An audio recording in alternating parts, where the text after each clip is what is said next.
Le doy la bienvenida a la doctora Sandra Cifuentes.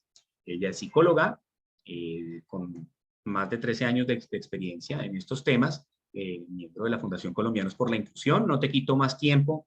Sáquenle el jugo, por favor, porque es una excelente profesional enamorada de su carrera y quien realmente lleva adelante todos estos procesos con todo el corazón, con mucho cariño, con mucho profesionalismo y de verdad que vale la pena aprovechar todos los conocimientos que nos puede compartir el día de hoy. Mi doctora Sandra, adelante, por favor.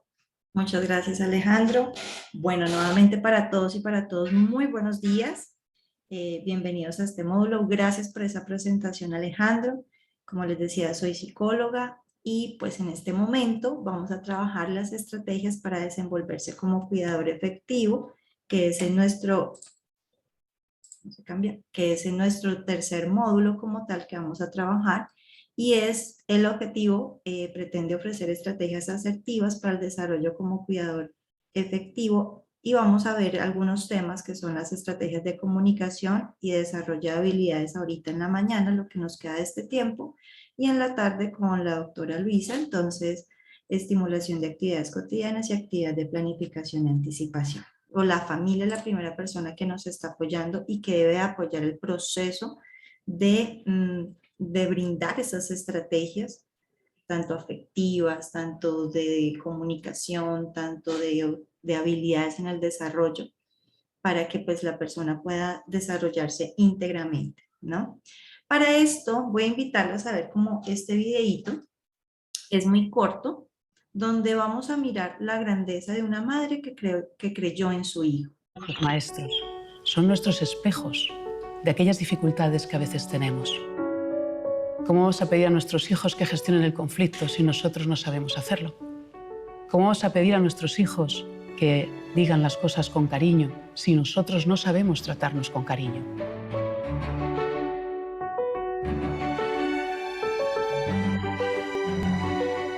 Poder desarrollar la grandeza interna es el primer paso para la educación. Educarnos a nosotros mismos también, porque solo desde ahí podremos despertar la fuerza, el coraje, que sea lo que inspire a nuestros niños. Y esto me recuerda a una de las experiencias que yo leí que más me impactaron, la biografía precisamente de Thomas Alva Edison. Edison nació en 1847 en Ohio, pero a la edad de 7 años él fue trasladado junto con toda su familia, se fueron a Michigan, una ciudad muy fría. Él era el séptimo, el más pequeño de todos los hermanos. Entró en el colegio público, pero tan solo estuvo 12 semanas, porque al cabo de esas 12 semanas, el pequeño Thomas llegó a casa con una cartita que le dijeron en el colegio que solo se lo podía dar a su madre, que solo lo podía leer ella. Así que Thomas se lo entregó a su madre. Y Thomas, cuando se lo dio, no sabía lo que había, lógicamente. La señora Edison abrió la carta y la leyó. Y comenzó a llorar. El pequeño Thomas se quedó preocupado. ¿Qué pasa, mamá? ¿Qué pasa? Ella se recompuso y le dijo, Thomas, ¿sabes lo que escribe la carta? Lo que dicen, que eres un genio, y que ya la colegio no te puede enseñar más, que tengo que enseñarte yo. Bueno, y ahí empezó. Empezó a ser ella, la madre, la propia profesora. Así, poco a poco, hasta que Thomas, a los 11 años, devoraba la literatura, leía libros y leía libros. A los 12 ya empezó a emprender sus primeros caminos en pequeños proyectos, así poco a poco, hasta que ya empezó con la vida de ser un inventor. Bueno, a la edad de 24 años, la madre de Edison murió. Y Thomas, junto con sus hermanos, recogió las cosas y encontró aquel pedacito de carta que le había llevado cuando él era pequeño del colegio. Cuando abrió la carta para recordar lo que su madre le había dicho, en ese momento Thomas fue quien lloró. Porque la carta no decía lo que su madre le había dicho. La carta decía, Thomas es un niño enfermo mentalmente. No le permitimos que vuelva al colegio. Eso es el coraje y la grandeza de una madre, de un padre. Ese es el coraje de poder ver más allá de las etiquetas. La grandeza que tenemos como padres consiste en ver la grandeza en nuestros hijos. Y ese es el camino que tenemos en la educación, despertarlo dentro de nosotros, darnos cuenta que a veces tenemos conflictos, dificultades, Como decía, nuestros hijos son nuestros espejos. Esas dificultades están en nosotros, pero en la medida en que cada uno de nosotros, siendo padres, siendo educadores, podamos conectar con la grandeza, podamos conectar con nuestra vulnerabilidad, aprendamos a perdonarnos, aprendamos a vivir la vida de una manera mucho más delicada, en ese momento estaremos despertando la grandeza en nosotros y la grandeza en ellos. Y este es el gran camino de la educación, educar el corazón para despertar la grandeza. Muy bien. 1. Aquí en la doctora Pilar nos decía la grandeza interna que debemos desarrollar, ¿sí? Esa grandeza interna es nuestro ser, es nuestro amor y es la forma en cómo decimos las cosas. Ahí empezamos a trabajar lo que se llama la comunicación. Miren lo que les decía, lo que hizo la mamá de Tomás. Al conocer el diagnóstico o al conocer lo que le decían los profesores, que era un enfermo mental. Si ustedes saben un poco de la vida de Thomas Alva Edison, no era un enfermo mental, era un disléxico, ¿sí? Él simplemente tenía dislexia. Entonces, si ustedes miran, cuando ella dice, y como que llora y hace su duelo, porque es normal hacer un duelo cuando sabemos y cuando me están diciendo algo tan fuerte, ella simplemente dice otra cosa y utiliza una palabra muy importante, y es que tú eres un genio. Cuando ella dice tú eres un genio, ustedes saben que la palabra tiene poder. Lo que más tiene poder en este mundo es la palabra. Cuando ella le dijo tú eres un genio, me imagino que buscó muchas estrategias para que Thomas pudiera aprender. ¿Y en qué se convirtió Thomas? Thomas Alva Edison en un genio, el inventor del bombillo, ¿cierto? Que ese es uno de los inventos que de pronto más conocemos. Pero cuando nosotros empezamos a trabajarlo así, con esas palabras tan fuertes, y empezar a ser como realista y empezar a trabajarle para potenciar los cuidados en el niño, fortalecemos eso en ellos y vemos alcanzados nuestras metas. Hay algo que César decía ahorita, y recuerdo, y es por eso que también estamos aquí, vamos a trabajar eso, es que la forma en cómo decimos las cosas, muchas veces a las personas, a los profesionales en el área de la salud, les hace falta tacto para poder decir las cosas. Aquí por lo menos tenemos una profesional donde le dice a la persona cuando va a llevar su hijo que tiene algo, le dice su hijo no sirve para nada, es un inútil, va a ser un vegetal. Y muchos papás, cuando yo atiendo a los papás en consulta, a mí me dolía que les dijeran eso. Y obviamente eso destroza los sueños de la familia.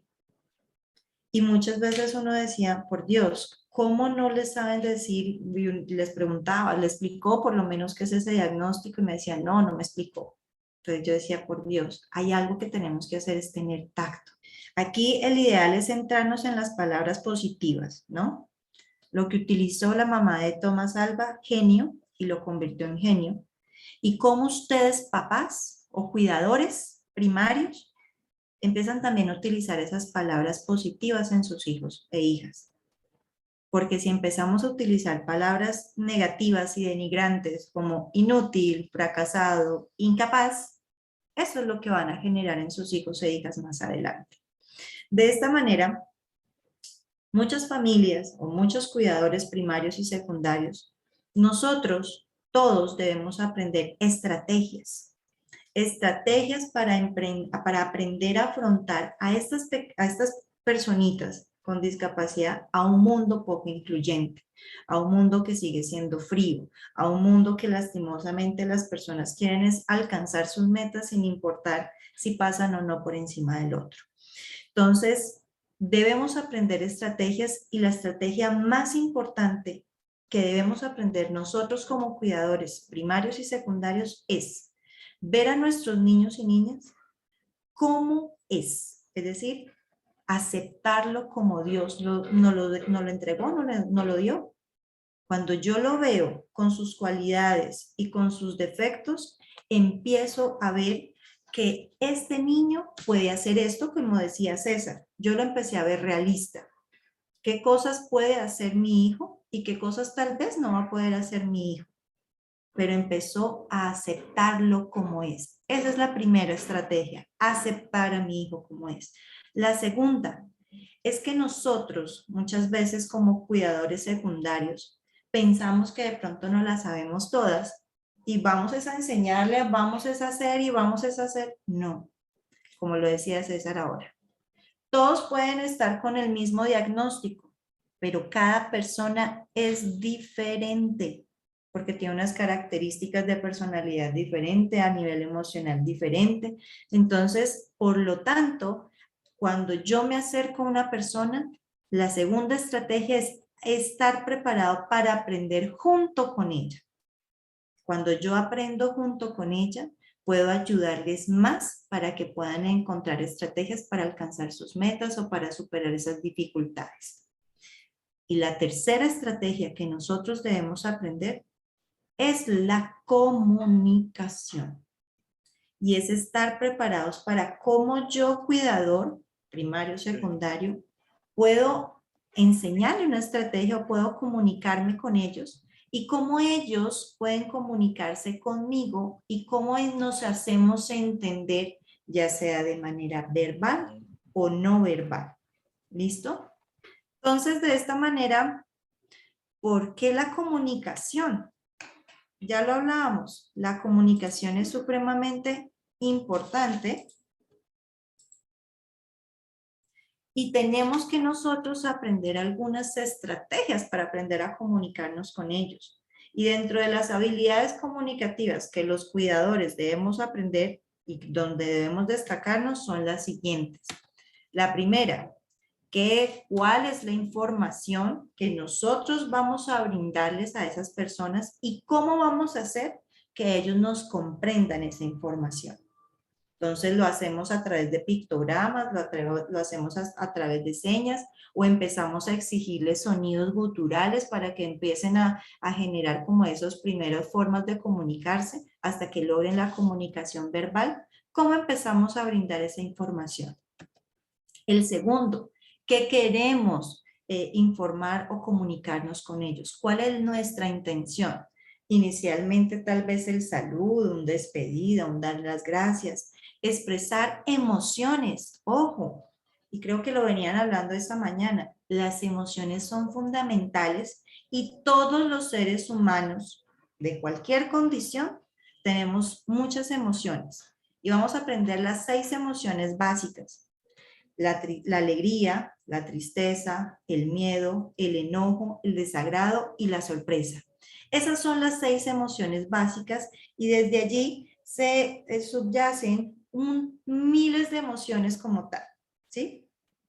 Y que es importante nosotros aprender a identificar cuál es la emoción que tiene mi hijo o que tiene mi paciente en ese momento. Para sí mismo, yo saber si está enojado, se va a volver de pronto más espástico y no va a poder realizar la terapia, ¿cierto? O si está triste, también necesita de pronto la mamá y cómo yo interactúo con mi hijo en ese momento para evitar reconocerlo, para calmarlo y para poder generar esa comunicación y para poder que él me comprenda que es por su bien, ¿cierto? Que él comprenda que las emociones son necesarias en todos los seres humanos y que tenemos que aprender a gestionarlas.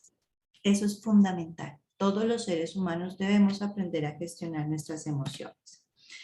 ¿Cómo a través de una rutina, con un ejercicio constante, vamos a generar que ellos comprendan estos mensajes de comunicación o esta acción que nosotros queremos hacer de comunicarnos? Por ejemplo, si ustedes tienen personas conocidas con autismo, entonces, ¿cómo a través de los pictogramas podemos empezar a generarles ese mensaje para que ellos nos entiendan? ¿Sí? O cómo a través de señas, o cómo a través de diálogo constante o de una comunicación corta y clara. ¿Cómo mantenemos esa conversación para que estos chiquitos, estas chiquitas o estos adultos No pierdan el interés. Imagínense que ellos se desconcentran muy fácilmente porque pasó una mosca, porque hubo un sonido, porque ladró el perro, ¿sí? Entonces, ¿cómo nosotros hacemos esa conversación interesante a través de algo que a ellos les guste, que les llame la atención, su personaje favorito, su cómic, la música? ¿Cómo les llamamos la atención para que ellos mantengan esa conversación con nosotros? Así sea que no conversen 100%, pero por lo menos que estén atentos, que nos respondan moviendo la cabeza, que nos respondan de pronto haciéndonos presión en la mano. ¿Cómo hacemos que ellos puedan mantener esa comunicación? Y otra estrategia importante es cómo hacemos para que cuando ellos estén en esas actividades básicas de cuidado, nosotros hablemos.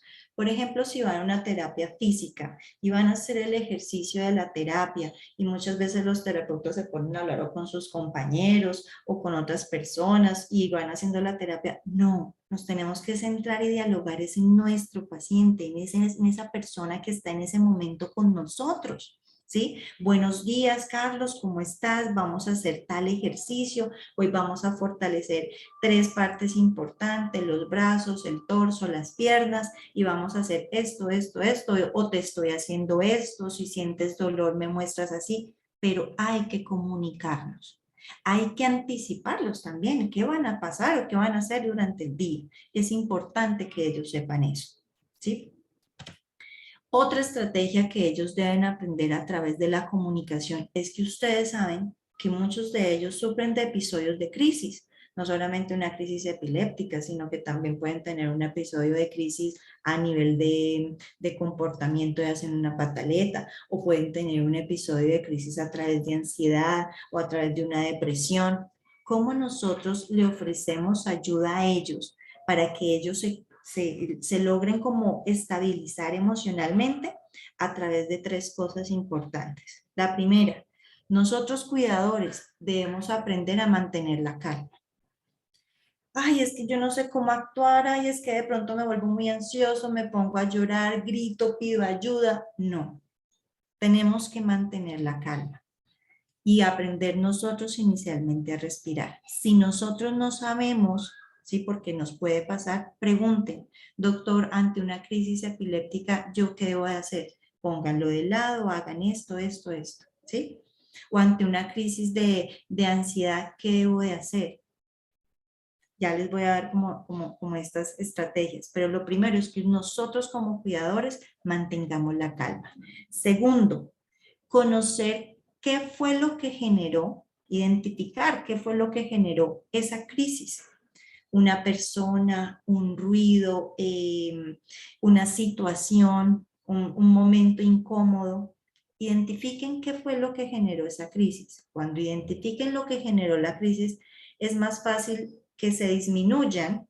¿Por qué? Porque de pronto si le generó fue el ruido de la licuadora, pues intento que cuando vaya a poner a la licuadora a funcionar, él esté fuera de casa o que él esté en la casa en un lugar donde casi no se escuche para que no le generemos esa crisis de ansiedad, ¿vale? Porque pues ustedes saben que muchas veces los sonidos, el ambiente, las personas y las situaciones hacen que ellos se alteren. Y finalmente la parte 3 es qué estrategias nosotros vamos a utilizar para controlar esa crisis. Entonces, por ejemplo, si es necesario, si se presenta en la calle, si se presenta en un centro educativo, bueno, si estoy yo y si sé cómo manejarlo, venga, por favor, todos retírense y déjenme actuar con él, trabajar con él, calmarlo. Busquen que estemos siempre a la altura de los ojos. Si son bajos, entonces me bajo un poco a la altura de ellos y le empiezo a hacer algo que respire. No saben ustedes la importancia de aprender a respirar y aprender a respirar por la nariz y exhalar por la nariz. Para que este corazoncito, cuando ustedes ven una crisis, normalmente el corazoncito está latiendo muy rápido, empiece a regularse. Cuando se empieza a regular, ellos simplemente empiezan a calmar sus emociones. Si hay mucha gente, por favor, decirles que se alejen. Si de pronto no eres tú quien normalmente maneja esas crisis de ansiedad, sino que de pronto están en el colegio y están con una profesora, busquen la persona con la cual ellos normalmente se sienten protegidos. para que esa persona les ayude, que puedan estar solos, que lo puedan controlar, que puedan mitigar esa situación. ¿Cierto? Esa es la segunda estrategia. Y la última es que de pronto, si la familia sabe cómo controlar esas situaciones de crisis porque ya lo han afrontado, que puedan brindar esas estrategias también en los centros educativos, a las docentes, a la orientadora o a la persona que esté más cercano a ella, o que los especialistas también le puedan decir, o si ellos se presentan por primera vez con un especialista, un psicólogo, un terapeuta ocupacional y le da una crisis, que la familia brinde las estrategias. Y si no lo saben, entonces, ¿cómo empezamos a construir estrategias para poderlo calmar? Fundamental que ustedes manejen cómo manejar, cómo controlar o mitigar estas situaciones y si se presentan, cómo apoyarlos en este momento, porque necesita bastante apoyo.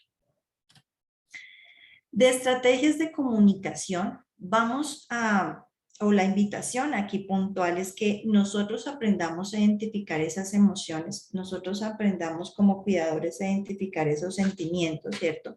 Y qué pensamientos o interrogantes tenemos.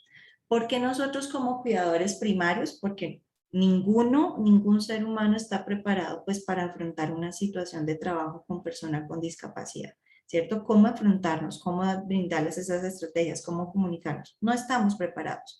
Y algunos profesionales en el área de la salud tampoco. Lo hablo personalmente desde el área de psicología.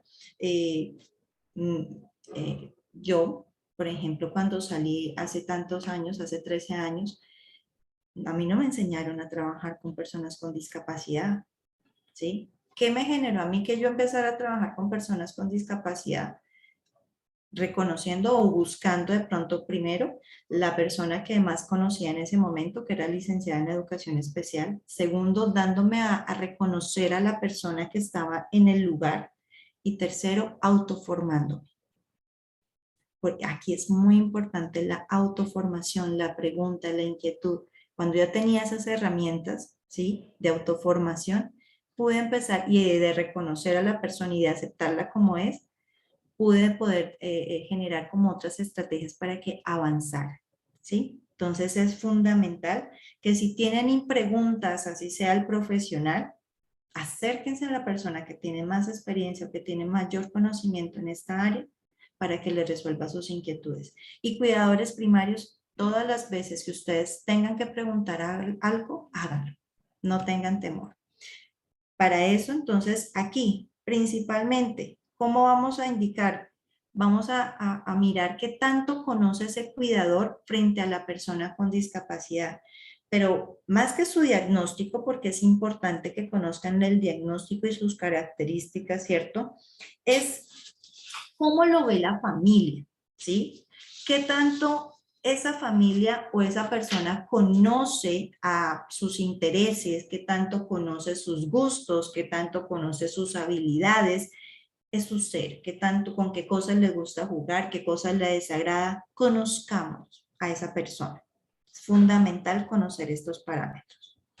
Segundo, ¿qué nivel de conciencia sobre los derechos de su hijo o hija y los de la familia tienen ellos, y así qué mecanismos formales para ejercerlos o exigirlos tienen? Si ustedes se dan cuenta, al principio posiblemente no tienen o ignoran muchas veces las leyes, cuáles son los derechos y cómo hacer valer estos derechos en nuestros niños y niñas o en nuestros adultos. Entonces, ¿cómo empezamos a decirles que si de pronto la EPS les negó las sesiones, les cerró de pronto, los llamó y les dijo que se cancelaba la cita? ¿Cómo empezar a hacer algo para un derecho de petición para la Superintendencia de Salud? ¿O cómo empezar a hacer algo para ya un desacato, una acción de tutela? Bueno, ¿sí? ¿Cuál es qué es lo que tenemos que hacer así? ¿Cuáles son las leyes que protegen a su hijo en ese momento? Nosotros tenemos que saberlas como cuidador secundario y si no, pues aprenderlas para poder orientar a los cuidadores primarios en qué cosas deben hacer con sus hijos, para que reciban obviamente las terapias que ellos merecen. ¿Cuáles son las expectativas sobre el futuro para la niña o el niño? ¿Y cuáles son las expectativas que tienen como familia? Es importante que nosotros indaguemos eso.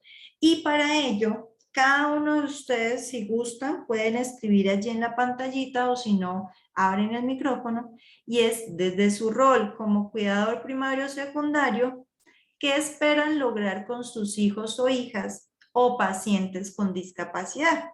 ¿Y por qué nosotros debemos de saber o de identificar qué esperan lograr, qué esperamos lograr con nuestros hijos o pacientes? Uno, es identificar el nivel de concepción que se tiene de la familia o de los profesionales frente al niño. Puede ser una condición o una concepción fatalista, donde todo lo ven negativo, donde no esperan que avancen para nada, o una condición idealista, donde tienen unas metas supremamente grandes que también le vamos a sobreexigir y que de pronto no me va a permitir avanzar, o una condición realista, donde vamos a identificar qué es lo que sabe hacer el niño y hasta dónde puede alcanzar esas habilidades, ¿cierto? Y empezar a fortalecer y trabajar en el presente actual con eso que él sabe hacer para fortalecer ese desarrollo integral.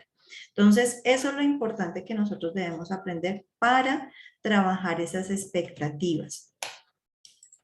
Otra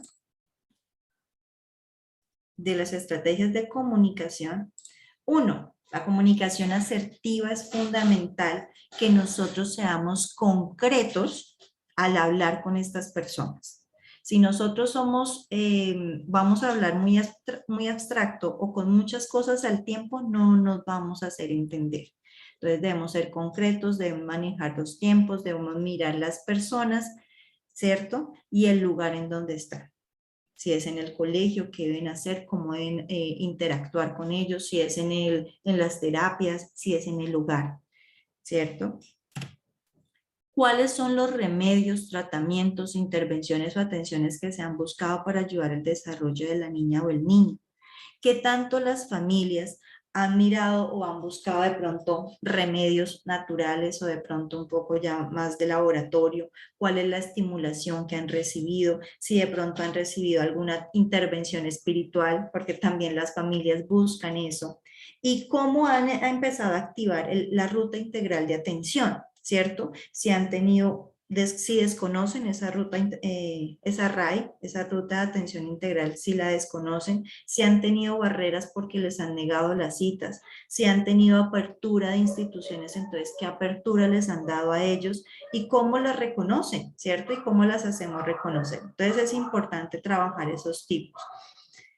Las relaciones interpersonales, ¿qué tanto yo como cuidador primario interactúo o mi hijo también con discapacidad interactúa con otras personas de su misma condición, ¿cierto? O con familias de su misma condición o con otros que no tengan esa condición. ¿Por qué? Muchas veces los médicos también recomiendan, venga, que su niño con síndrome de Down no trabaje con otros niños con síndrome de Down, sino que trabaje con personas sin discapacidad.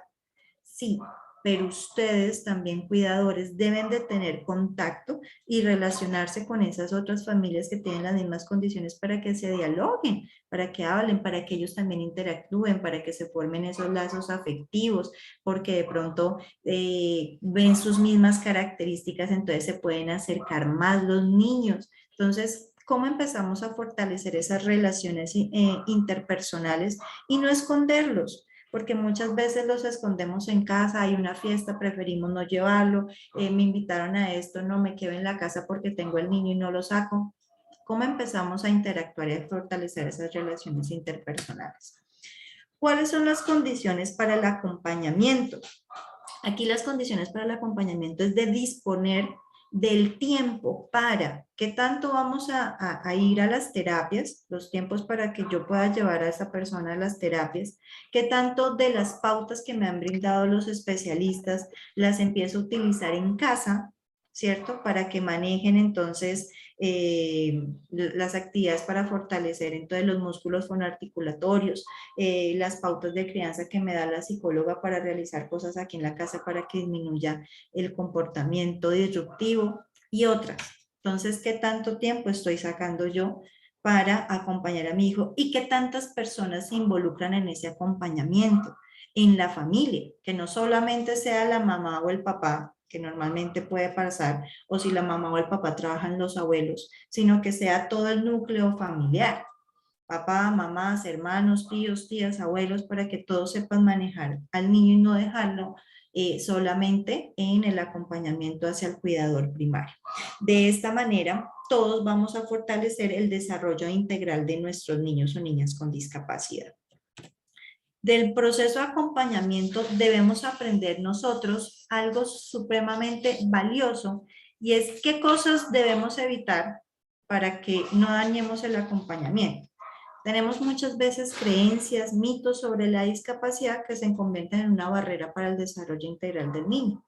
Entonces es que son agresivos, entonces es que no se le acerque a él porque pasa esto. No, venga, miremos y preguntemos y cómo rompemos esas creencias y mitos hablando o acercándonos con un profesional de la salud que muchas veces tenga experiencia en estos temas para que le pueda ayudar y brindar asesoría de cómo fortalecer el desarrollo de este chico a nivel de todas las áreas, cognitiva, atencional, afectiva, psicosocial.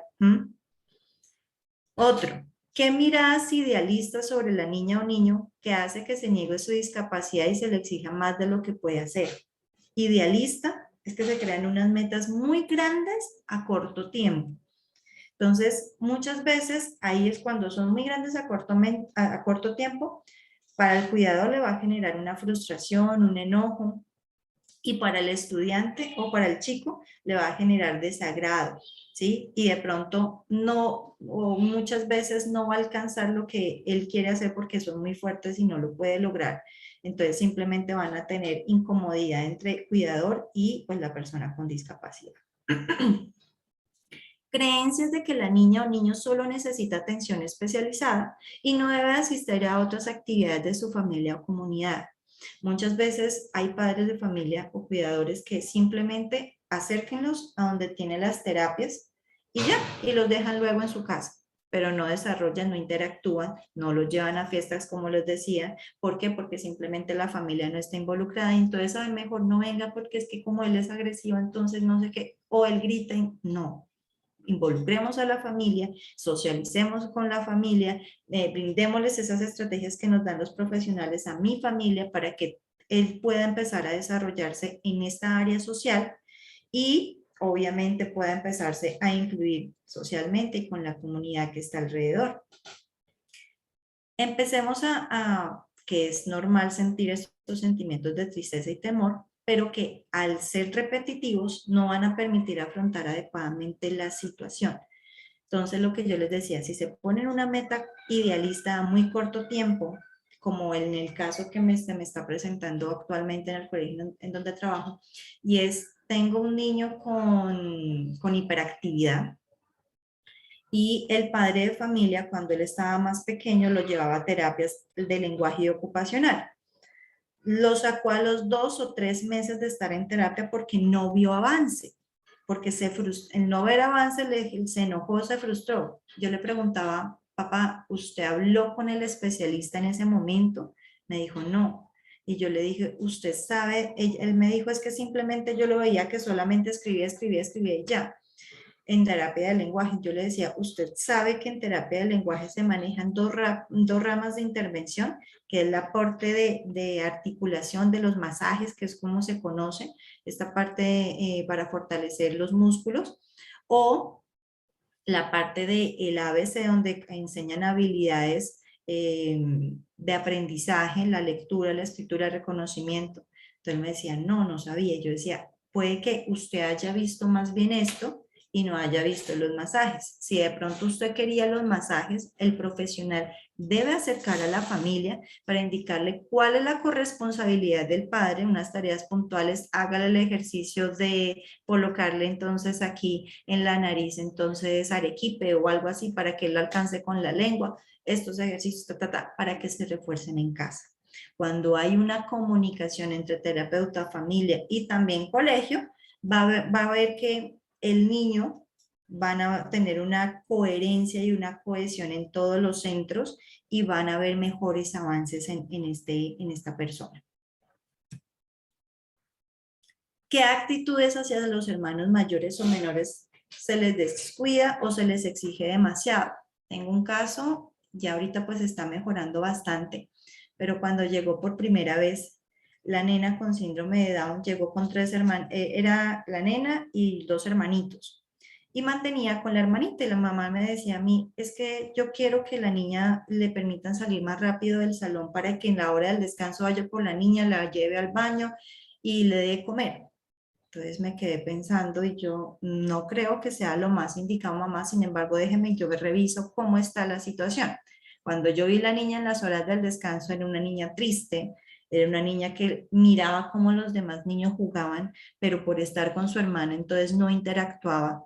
Yo dije, no, no, no, esto no debe de ser así. O sea, llamé a la mamá y le dije, perdóneme mamá, pero tu hija, la hermana de tu niña, está triste y obviamente no la podemos como cohesionar porque, y que no se relacione con otras personas simplemente porque está con ella.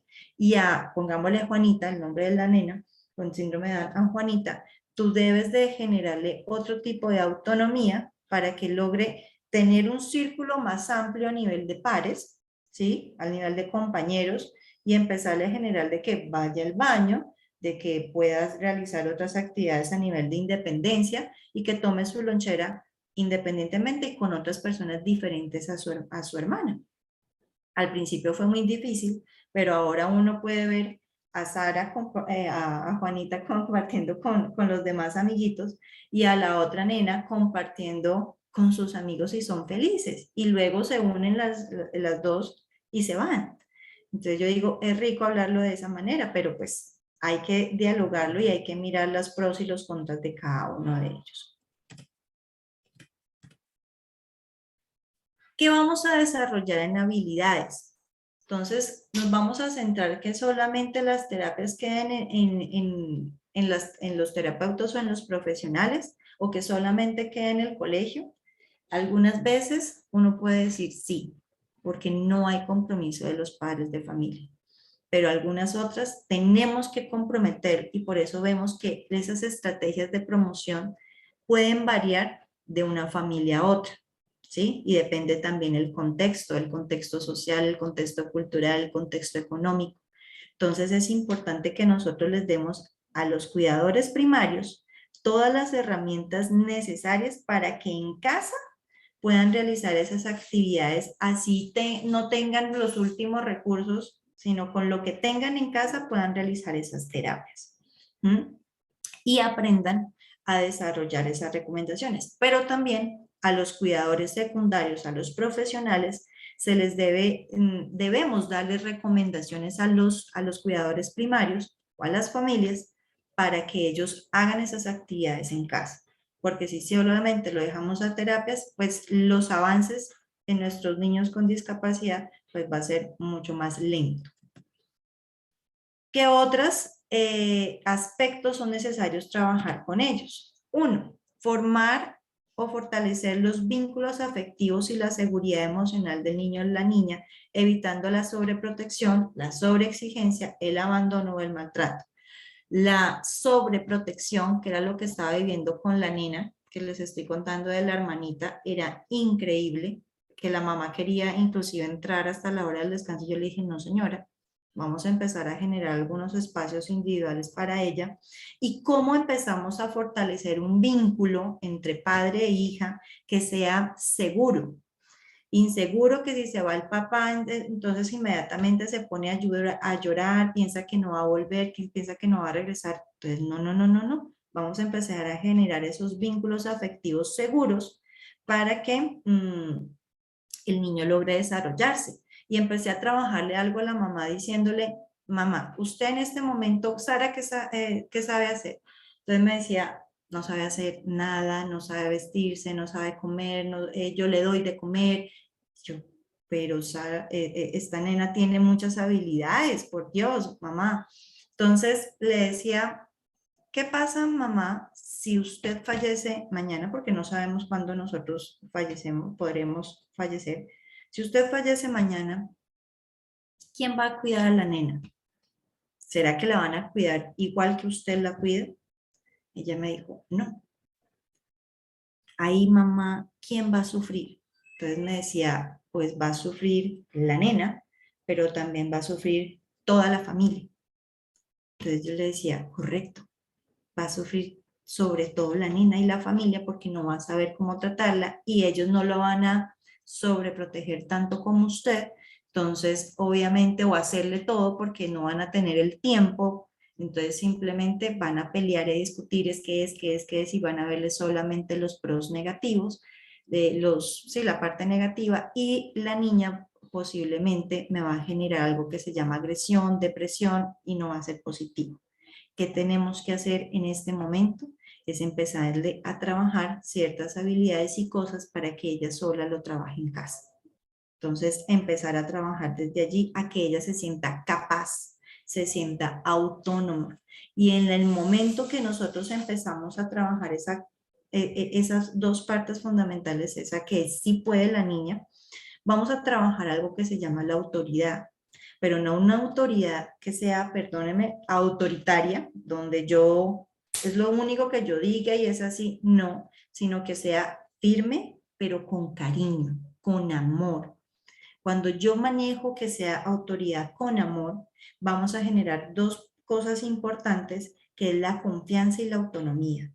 Y cuando yo genero confianza y autonomía, voy a crear una personalidad sana, donde me va a fortalecer el desarrollo integral de esa personita, ¿sí? Porque va a empezar a mirar de que sí puede y de que es capaz de hacerlo.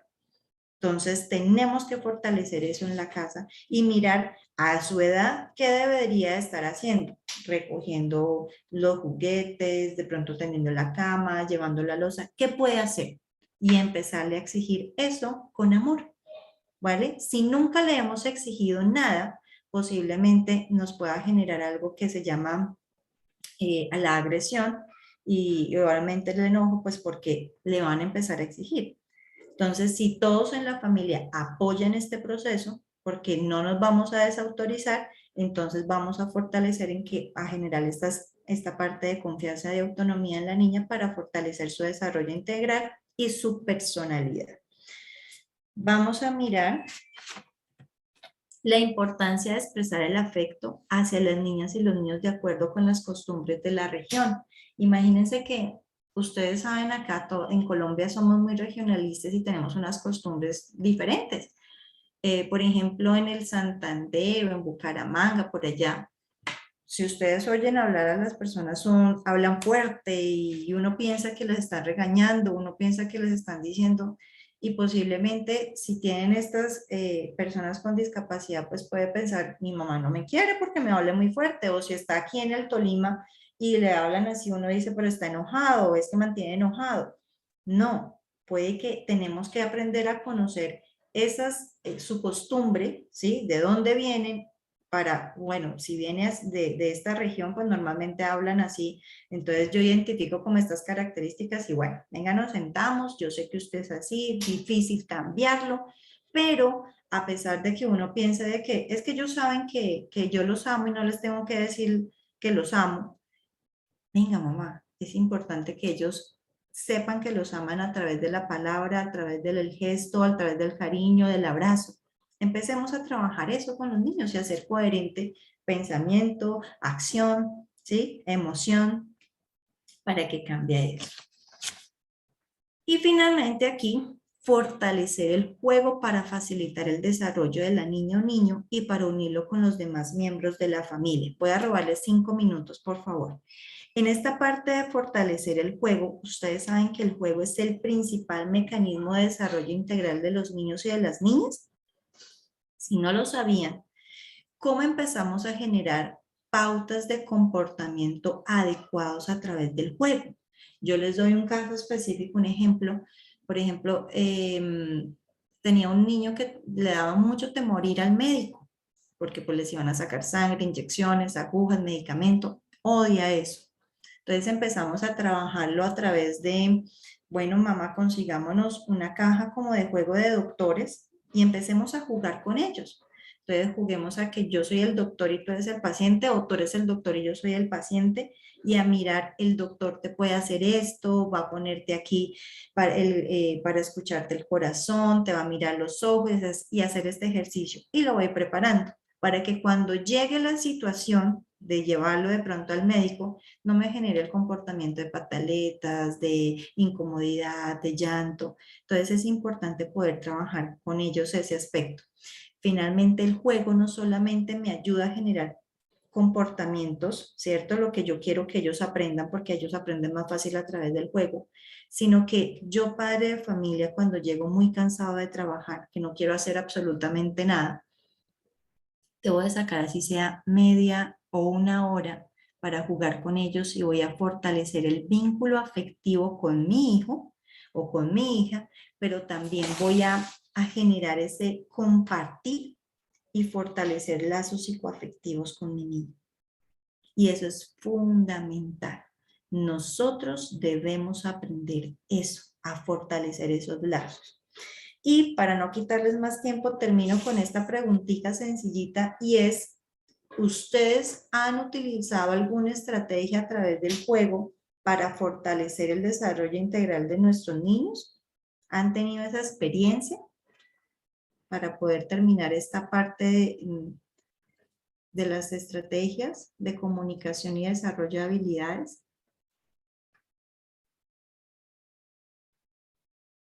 ¿Han utilizado, la pregunta es, ¿han utilizado el juego para generar aprendizaje? Si no lo han utilizado, sean honestos y digan no.